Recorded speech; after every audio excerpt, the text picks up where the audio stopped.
Assalamualaikum warahmatullahi wabarakatuh. Perkenalkan, nama saya Nining Ulfasari, NIM 18 2004 059. Jadi kali ini saya akan menjelaskan sebuah materi guna untuk memenuhi tugas ujian akhir semester mata kuliah perpajakan. Adapun judul materi yang akan saya bawakan yaitu pajak pertambahan nilai atau biasa disingkat dengan PPN. Baiklah, adapun materinya akan saya bawakan yaitu membahas tentang pengenaan PPN barang dan jasa. Membahas tentang pengertian PPN.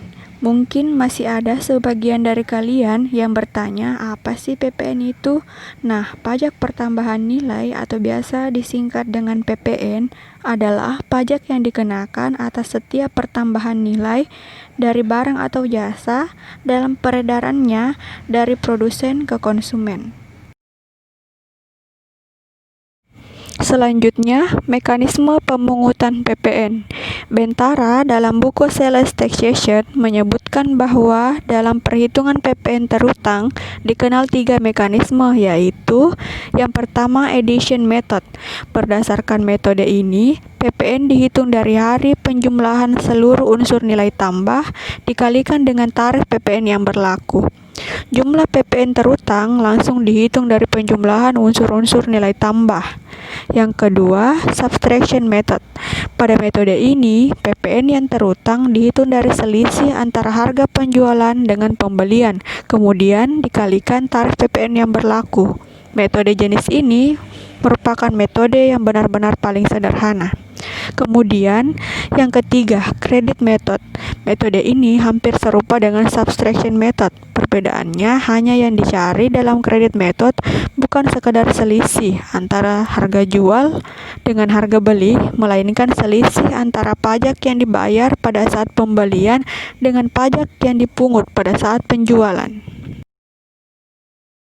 Kemudian selanjutnya, dalam pajak pertambahan nilai membahas tentang yang pertama yaitu sifat pemungutan, yang kedua tipe pemungutan, dan yang terakhir adalah prinsip pemungutan. Nah, yang pertama, sifat pemungutan. Pajak pertambahan nilai mempunyai beberapa sifat pemungutan, yaitu yang pertama adalah pajak pertambahan nilai sebagai objektif. Artinya, pungutan pajak pertambahan nilai ini mendasarkan objek tanpa memperhatikan diri wajib pajak. Kemudian, yang kedua adalah pajak pertambahan nilai sebagai pajak tidak langsung.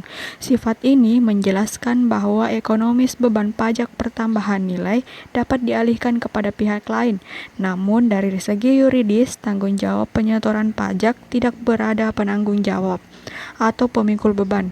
Kemudian yang selanjutnya yang ketiga yaitu pemungutan pajak pertambahan nilai multi-stake tax, yaitu pemungutan pajak pertambahan nilai dilakukan pada setiap mata rantai jalur produksi maupun jalur distribusi dari pabrikan, pedagang besar, sampai dengan pengecer. Kemudian yang keempat, pajak pertambahan nilai bersifat netral. Netralitas ini dapat dibentuk karena adanya 2 faktor, yaitu yang pertama, pajak pertambahan nilai dikenakan atas konsumsi barang atau jasa.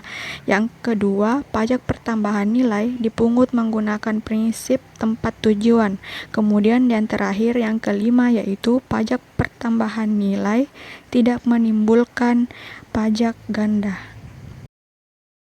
Nah, setelah tadi membahas yang pertama, yaitu sifat pemungutan, kemudian beralih yang kedua, yaitu tipe pemungutan.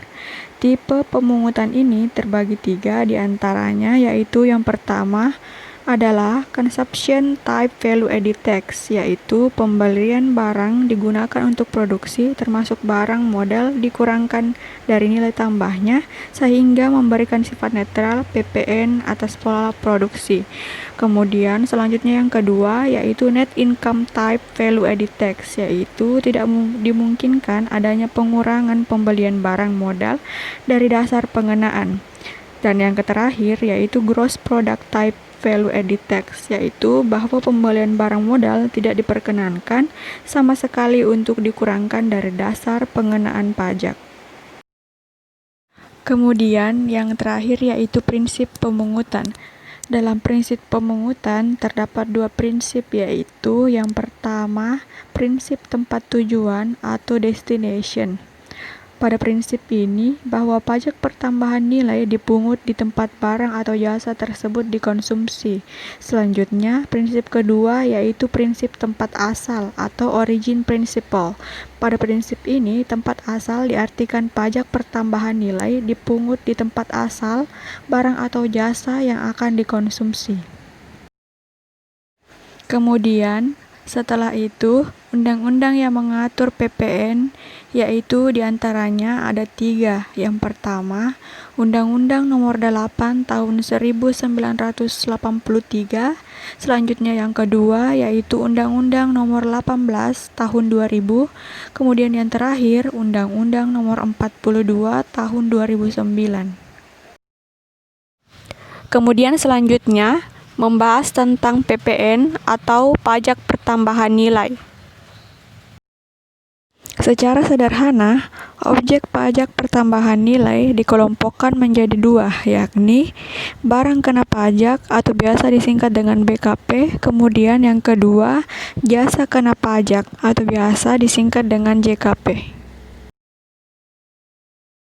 Sambungan dari slide sebelumnya, barang yang tidak kena pajak terbagi atas 3 bagian, diantaranya yang pertama, barang hasil pertambangan atau hasil pengeboran, kemudian yang kedua, barang-barang kebutuhan pokok yang sangat dibutuhkan oleh rakyat, dan yang terakhir, uang, emas batangan, dan surat-surat berharga.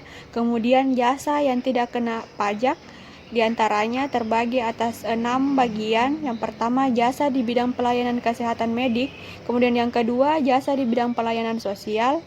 Dan yang ketiga, jasa di bidang pengiriman surat dan perangko. Kemudian yang keempat, jasa di bidang keagamaan.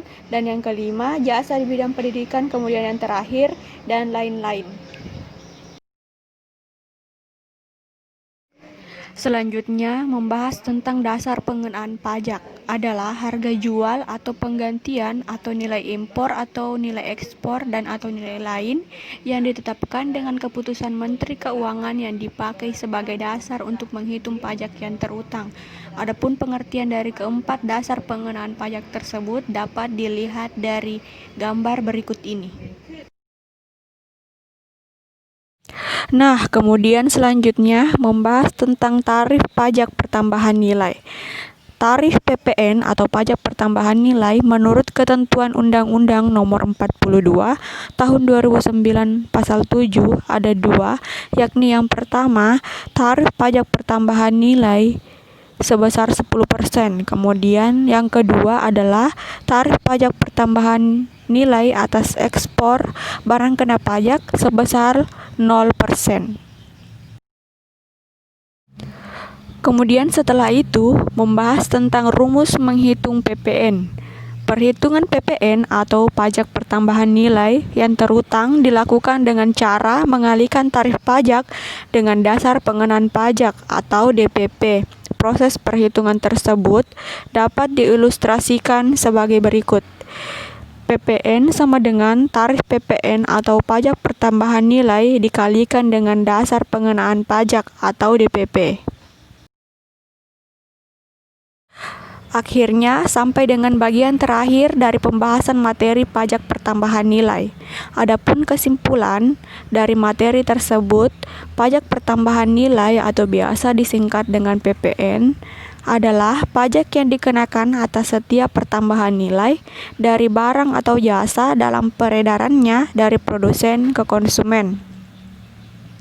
Dalam bahasa Inggris, PPN disebut Value Added Tax atau biasa disingkat dengan VAT atau Goods and Service Tax atau biasa disingkat dengan GST. PPN termasuk jenis pajak tidak langsung. Maksudnya, pajak tersebut disetor oleh pihak lain atau pedagang yang bukan penanggung pajak atau dengan kata lain, penanggung pajak atau konsumen akhir tidak menyetorkan langsung pajak yang ia tanggung.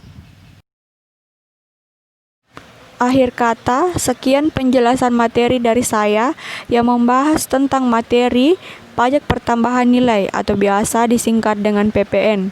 Lebih dan kurangnya mohon dimaafkan. Saya ucapkan banyak-banyak terima kasih. Wabillahi taufiq wal hidayah. Wassalamualaikum warahmatullahi wabarakatuh.